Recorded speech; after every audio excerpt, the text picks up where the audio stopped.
শ্রমিক বিরোধী বিজেপি সরকার হয় হয়, এই শ্রমিক বিরোধী বিজেপি সরকার হয় হয়, এই গরিব বিদ্বেষী বিজেপি সরকার হয় হয়, এই গরিব বিদ্বেষী বিজেপি সরকার হয় হয়।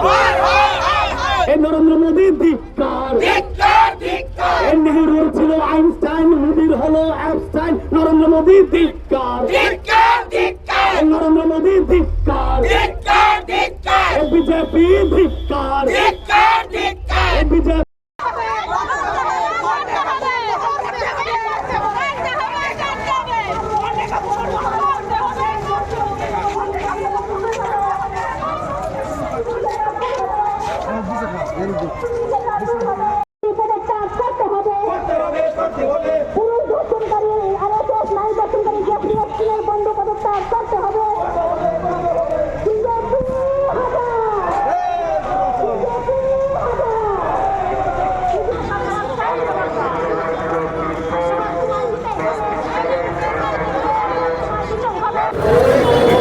প্রতিটা রাজ্যেই মনরেগা, এমজিএনরেগা এই আইন বাতিল করে দেশের সরকার নতুন আইন প্রবর্তন করার মধ্য দিয়ে সাধারণ যারা গ্রামীণ গরিব অংশের মানুষ, শ্রমজীবী মানুষ, তাদের অধিকার হরণ করতে চাইছে।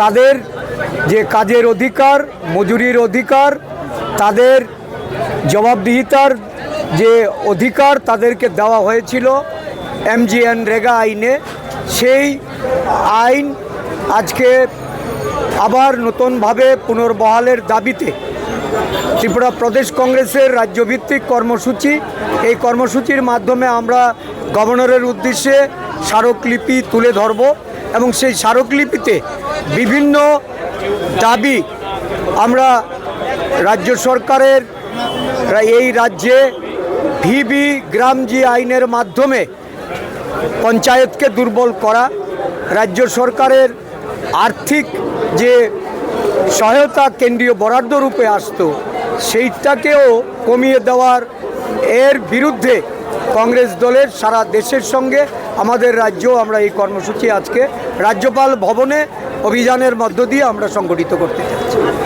তা তো একটাই, দেশের স্বাধীনোত্তর ভারতে গ্রামীণ ভারতের উপর যে সবচাইতে ভয়ঙ্কর অর্থনৈতিক আক্রমণ, সেই আক্রমণকে প্রতিহত করতে গান্ধীজির নামাঙ্কিত এমএনরেগা পুনরুদ্ধারের দাবিতে দেশব্যাপী যে কর্মসূচি, সেই কর্মসূচির অংশ রাজ্য স্তরের কর্মসূচির আজকে সমাপন অনুষ্ঠান। আমাদের বিশ্বাস এই কর্মসূচির মধ্য দিয়ে জনমত তৈরি হলে পরেও মোদি শাহরা বরাবরের ন্যায় জনমতকে যে প্রত্যাখ্যান করা, এই ক্ষেত্রেও তার ব্যতিক্রম হবে না। তাই এই লড়াই এখানেই থেমে থাকলে চলবে না।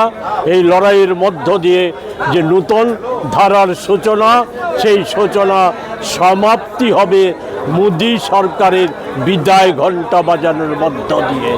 আমরা এটাই নিশ্চিত করব আজকের এই আমাদের অভিযানের কর্মসূচির মধ্য দিয়ে।